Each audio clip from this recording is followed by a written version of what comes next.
Oui, bonjour. Alors, je vais vous parler 7 péchés capitaux qui sont qui ne proviennent pas de la Bible, proviennent d'une lecture moralisatrice de la Bible par un théologien exégète pour les uns, exagérateur pour les autres, qui s'appelait Origène. Voilà, du deuxième siècle, né à Alexandrie, mort à Tyr.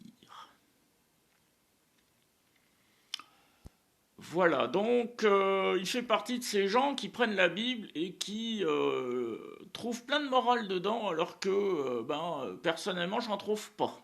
J'ai beau chercher, je trouve pas beaucoup de morale, moi.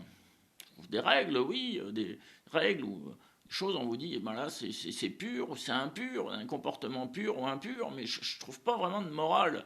Quand Jésus, il sauve la femme adultère, c'est pas spécialement une conduite morale, hein, pour l'époque, j'entends, hein, ou quand il sauve aussi, là, qui dit à Marie-Madeleine, va et ne pêche plus, vous voyez, même encore aujourd'hui, vous dites ça, vous allez rue Saint-Denis, vous allez voir une dame, là, fait commerce de ses charmes, vous lui dites de va, il ne pêche plus, il y a beaucoup de gens derrière qui sont pas d'accord, vous voyez, puisque eux, ils sont dans la morale. Voilà. Donc l'Église, elle, ce qu'elle fait, l'Église catholique, c'est que elle, son champ préféré, son champ d'application, c'est la morale. C'est pas la parole de Dieu, la vraie parole de Dieu, la pure parole de Dieu, c'est la morale. Alors un pape, donc, à la fin du VIe siècle, donc je lis mes notes, pape Grégoire le Grand, donc, a repris la liste, voilà, qui avait été établie par, alors je vais vous citer d'autres noms, mais enfin bon, ça va vous évoquer le pontique, vous voyez, au IVe siècle, vous voyez, qui avait déjà repris cette liste d'Origène, il a un peu modifié tout ça. Puis donc Grégoire le Grand, lui, il supprime, donc il écrit un bouquin qui s'appelle Moralia, donc oui, ça veut tout dire, hein. On est vraiment dans la morale humaine, là, on n'est plus dans l'amour de Dieu, tout ça, non, la morale, c'est... Voilà. Donc on cherche déjà par la morale à culpabiliser autrui, hein. C'est le but, hein, ça. L'Église aime beaucoup culpabiliser autrui et jamais elle-même. Bon. Je le dis de temps en temps, pour lui rappeler comme ça. Donc lui, c'est bizarre, dans Moralia, il supprime la vaine gloire. Et l'acédie, c'est la tristesse. Un dépressif connaît bien l'acédie, vous voyez, c'est... Bon.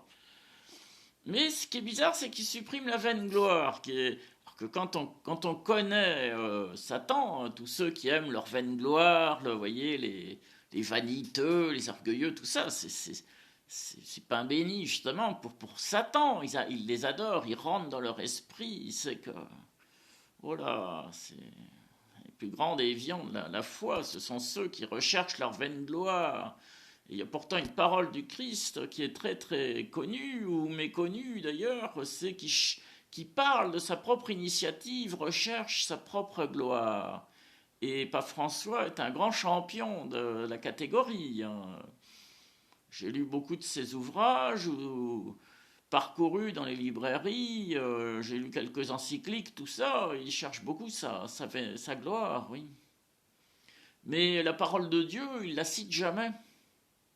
Alors on va me dire, il n'est pas protestant, il est catholique, certes. Oui, souvenez-vous de cette parole.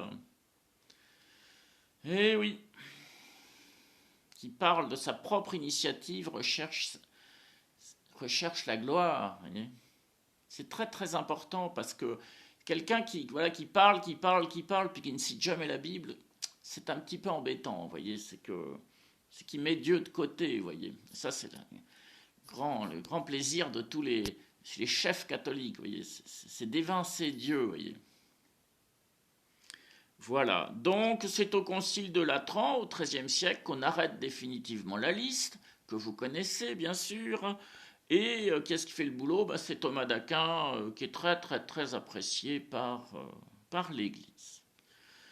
Donc cette liste est très répandue dans le monde chrétien, catholique, etc. au moment de la contre-réforme, donc au XVIe siècle. Voilà, c'est vraiment à partir de ce moment-là que c'est largement diffusé. Voilà. Mais encore une fois, ça ne prend pas sa source dans la Bible. C'est de la morale chrétienne catholique. Voilà, ça n'existe pas chez les protestants.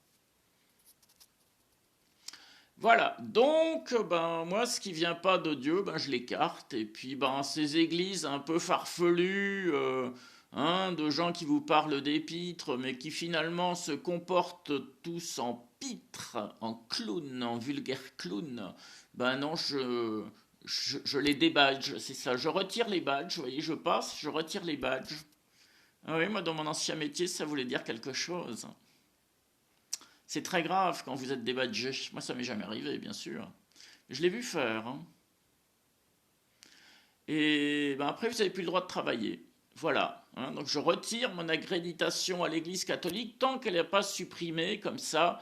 Voilà, c'est toutes ces petites veines morales, humaines, voilà, qu'elles ne reviennent pas vraiment aux sources de la Bible, aux tables de la loi, etc., qu'elles ne rendent pas la foi à Dieu et donc au Messie, au Christ. C'est très important.